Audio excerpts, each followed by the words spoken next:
Ever since Shigaraki first woke up, people have been speculating and theorizing and just wondering what the limitations are to Shigaraki's All for One, because we know that he came out of this capsule thingy at only 75% capacity, which means that there has to be some sort of limit or some restrictions to his power compared to what the original initially had. So I wanted to talk about that myself, what I think this could be and, well, some of the possibilities really, and then maybe I'll round it up to what I think it is. We've seen him use a few quirks ever since he woke up. We've also seen some physical enhancements that are not directly tied to a quirk, as we've seen him use even when he was quirkless through Aizawa's erasures, which begs the question, exactly, is it a question of how many quirks he has or the potency of the quirks? Exactly what is this limit that Shigaraki has been given that he was taken out of this capsule prematurely? Let's start by talking about him having not as many quirks as the original All for One had, meaning that, let's say that the original had 100 quirks stored up, he maybe only got 75 of those quirks in his own arsenal right now. This is an idea that I'm quite fond of, mainly because it kind of strengthens the idea that he will become something greater than All for One, because he doesn't want to be a copy of All for One. He has stated this in the series in one of the most recent chapters. He wants to become greater, his own person really, right? So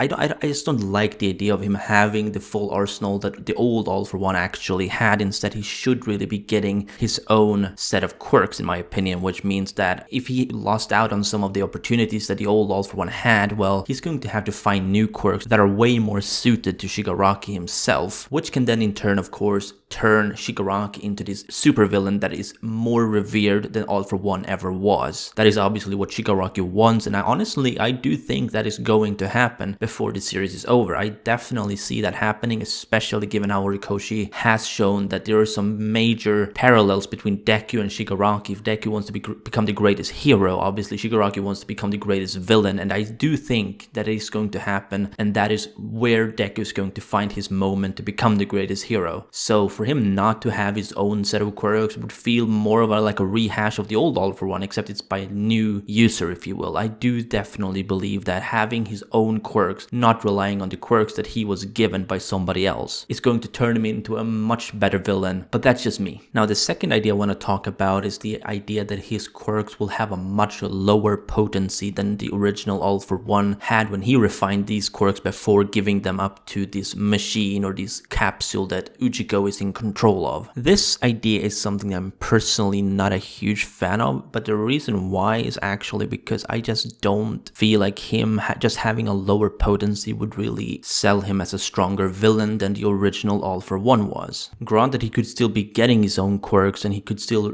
grow in terms of potency, become stronger as a villain on his own, but he would still be very reminiscent of the old All for One in general, in my opinion, when it came to his powers. We would still be seeing him use the quirks that All for One used to use against All Might, for instance, and they would probably be referenced to the old All for One in some way. So having him grow in terms of strength is just not something that I'm a huge fan of. Like I said, obviously he could still get his own quirks on top of that, but he'd still be having some of the old ones, or most of the old ones, should we say, all of them in fact, which in my opinion wouldn't make Shigaraki's power as unique as it could definitely become if he actually has to start with most of his quirks gone, having to rebuild almost everything from scratch. We've only seen a handful of quirks by Shigaraki so far, which implies that there could be that he doesn't have as many. Obviously it's still possible he has a lot of quirks that he doesn't know about, or that he doesn't really know how to activate, or whatever, or he just hasn't activated. But what if it is the fact that he doesn't have as many quirks as the old All for One? I mean, that is an idea that I'm personally more of a fan of, that he has to actually rebuild his entire arsenal almost back from scratch. He has a kickstart, he has a couple of quirks, but he doesn't have as many as All for One actually gave him. So in conclusion, I personally feel like him having to start from scratch, or like I said, almost from scratch, is something that would be a much more interesting way for him to build up his sort of own empire of villains, or his own reputation, if you will. Like, that is definitely something that I see a much more likely scenario as well, because just having him use someone else's quirks and just build up his power and his reputation on top of that, of course, is just not enough in my opinion to make him as big as he wants to become. In order to become as big as he wants to be, he has to become completely his own guy. And truth be told, he can't do that unless he actually reinvents All for One, in a manner of speaking, like creating his own set of quirks, making his own combinations as we saw All for One do, and just becoming somebody that is not recognizable in All for One, like somebody that will be recognized as Tomura Shigaraki and nobody else. Anyway, I'm gonna end the video here. Let me know what you think down below in the comments, and as always, if you did, be sure to Detroit smash that like button if you enjoyed, and subscribe if you haven't done so already. This has been Chaotic Plus, and remember, Toga is waifu, Toga is laifu.